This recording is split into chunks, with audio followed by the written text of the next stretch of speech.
Welcome to Beyond Barber School. I am your host, Barbara Doza. This podcast, Beyond Barber School, is a space where listeners will hear stories from barbers, educators, and founders that are elevating the barbering industry in and out of the barbershop. Our hope here is to empower barbers with the knowledge necessary to take a courageous next step in their barber journey. Welcome to Beyond Barber School.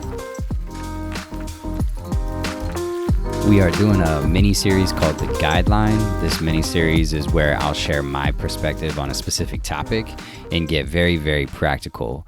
Hope here is still the same, that you'll hear my story, a little bit more about my journey, and ultimately be empowered with knowledge to take a strategic next step in your business. I hope you enjoy the series called The Guideline. So, how I budget my money. Why are we talking about this?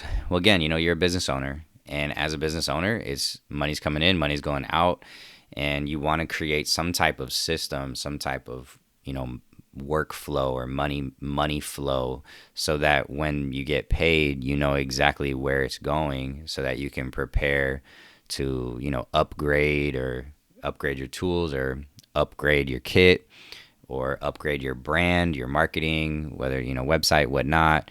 You want to be able to prepare for growth. And a big way to do that is having a system of money management. So I feel I'm proud, within my few years of being licensed, because of having a system, like I've seen the benefits of having a system. I've been able to, continue leveling up my brand because I've been preparing for it and I've been saving for it, so that when I had the money that I needed saved, like I was able to pull the trigger and like do my logo and my branding. Shout out to my designer, Mike Miller, super talented, good friend of mine, who's just, he's done anything visual that you see of mine, of the Barber Doza brand, whether it's my website or logos and designs, like that's all him. And so, but it was cool because I was able to save money to be able to pay him to do my whole branding and design. And then I needed to save again for him to do my website, which I just, launched. Or there's goals, right, that I had of like, I'd like to have a logo one day. I'd like to have a website one day. I'd like to buy those clippers, or upgrade my clippers, or get that Illusion cape. Shout out to Illusion. Hopefully I'll have them on the podcast at some point. But let's start by talking about goals, and let's talk about your vision and your why, because that's a big piece, I think, to why you should even be creating a money management system or a creative budget, is because the budget needs to be for some type of purpose, right? It needs to help you get somewhere that you're trying to go. So when you sit down, before you even start mapping out the budget, I think it's good to sit and ask yourself, what is your 5-year goal? What's your 10-year goal? Where do you see yourself in 20 years? Maybe probably wouldn't jump to 20 years. I'd probably just jump to smaller increments, like a year from now, 2 years from now, 5 years from now, 10 years from now. And you can kind of name out whatever those things are, right? For me, some of those goals was, like I mentioned, I wanted to have a brand, like a personal brand with a logo and design, so that that felt like it would last a long time, that I didn't want to just do a cheap logo and design, that I felt like I needed to upgrade. Like I wanted to make a good investment in it, so that it was something I was super proud of. Or maybe it's, I want to have a website, or I want to, start my own barbershop, or who knows what you want to do. It's good to start by just naming some of those goals that you might have. And in this exercise, like anything goes. Like anything goes. Do you want to become an educator? Do you want to become a brand ambassador to somebody? Do you want to own your own shop? Do you want to make 6 figures? Do you want to just, buy a house? Not just buy a house, but you want to buy a house or buy a new car? Like, just anything goes, feel the freedom to name out some goals that you have, specific, financial goals or experiences that you'd like to have, whether it's, I want to go to a trade show, or I want to go to the CT Barber Expo. Which would, cost some money for you to fly out there, pay for your ticket, pay for your hotel. Like, what are your goals? What is your why? Once you've named some of those things, then that's going to be easier to create a budget, because that should hopefully create a motivation for you. Because it's like, okay, I need to stick to my budget because I have these goals that I'm trying to achieve. If you have no goals you're trying to achieve, then it's really hard to have the motivation. You might just be like, I don't need to save this money. Like, there's no point in doing it. So having that vision, having that motivation is huge. Okay, let's talk about actually creating a budget once you've kind of established what you're working towards. For me, I create my budget based off of percentages instead of like dollar amounts. So instead of saying I'm going to, save $500 a month, instead I would say, I'm going to save, 10% every month. Now, why percentages? So I took a class actually from a financial planner by the name of Eric Maldonado. Shout out to Eric Maldonado. He has a company called Aquila Wealth. I took a workshop from him, and his whole thing with percentages is just it's scalable.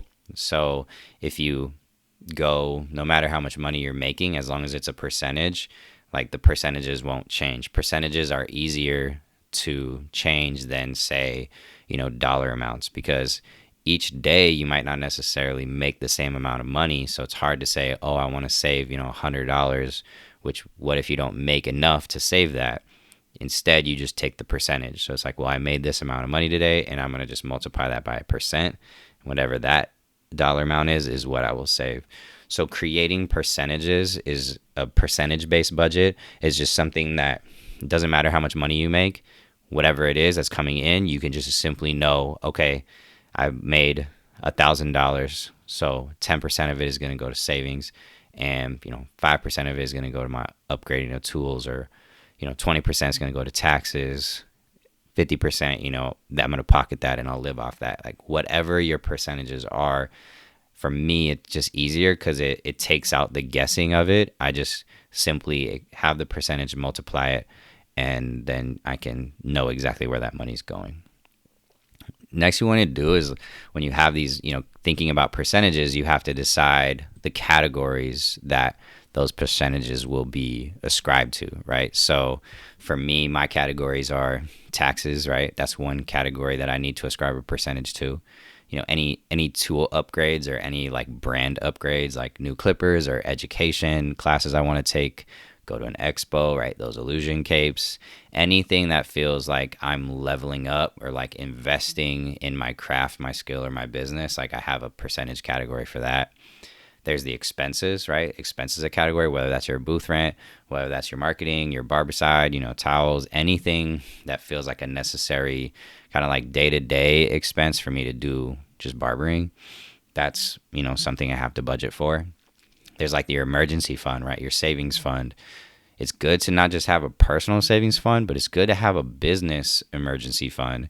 If there's anything that the pandemic should have taught us, it's that we need to have emergency money, right? To be able to keep our business afloat, to be able to keep our family afloat, or, whoever we need to provide for in the event that we aren't able to cut hair, right? It was super humbling, the pandemic, for us barbers, because just anyone in the beauty industry, anyone in the service industry, because we're like, man, haircuts, right?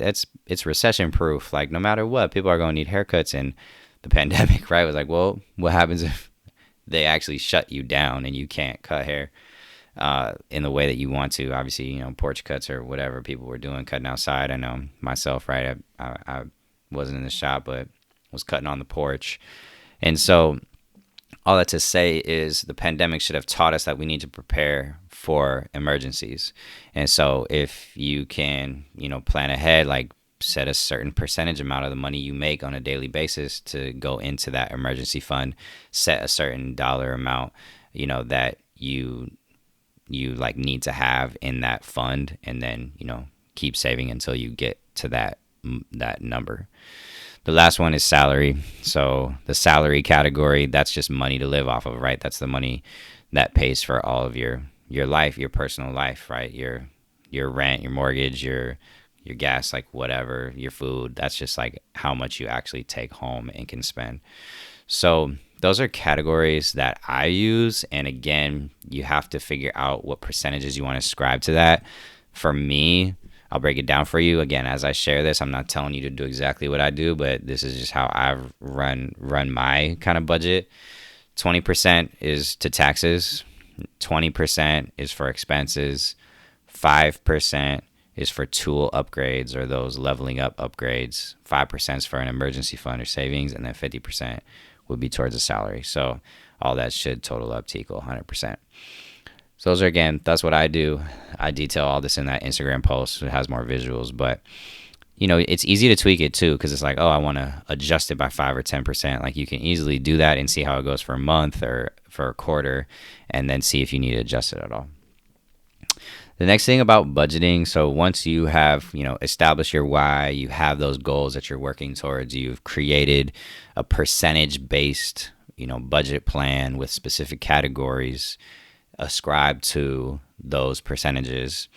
You want to do monthly reviews. So at the end of every month, I will do a monthly review, and I'd be brutally honest with myself, right? I'd ask myself, how much money did I make? How much money did I spend? How much money did I save? How much is in my emergency fund? How much is in my upgrade fund? How much is in, that taxes, fund, so that I can pay for that?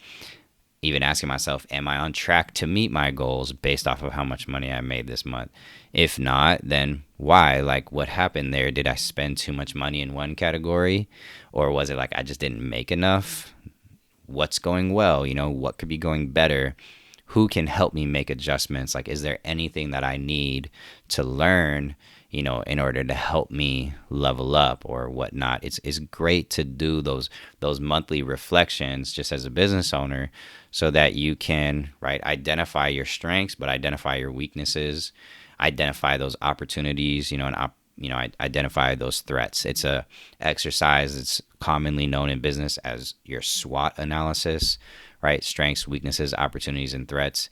And it's good to even do those on a monthly, quarterly basis, so that you're constantly just, having that growth mentality, so that you can get to whatever it is that your goals are.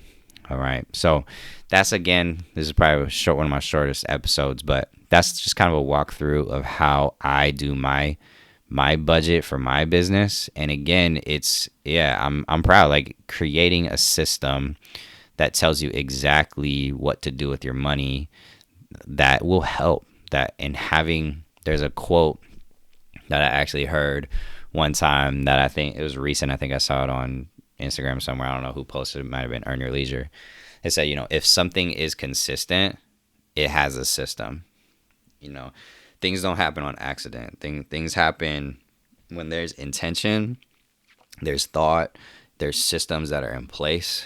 And when you have a system, right, you can create that consistency that can yield those results that you're looking for. All right. So again, I don't know what a courageous next step could be for you right now based off some of the things that I just shared. Maybe it's, you don't have a budget and it's time for you to create a budget. Maybe it's you don't really know what you're actually working towards, and you need to sit down and take some time to name what your goals are, right? Name your goal for this next year, for the next 2 years. Like, where do you see yourself? Maybe you need a dream and be inspired by that dream. Or it's time for you to maybe just make some tweaks to your already existing budget that's already there. Maybe it's time to, establish that bookkeeping system. You don't even know what your categories are. You don't even know how much money you've been spending on those categories because you haven't been keeping track of it. So maybe it's time to, come up with a way to keep those books clean. Again, I had that template that I mentioned in my last episode that I'd be more than willing to send to you for free. Just, DM me with your email, and I'll send you the sheet that I use to keep track of my books. But yeah, man, I'm here to help. I hope some of the things I shared today, again, is kind of getting your gears turning, things to think about, things to reflect on in your business, and hopefully, something of value was today that you found today. Again, as always, if you did find value and you feel like somebody else might benefit from some of the things that I just talked about, feel free to send it to them, share it, and yeah, I would appreciate it.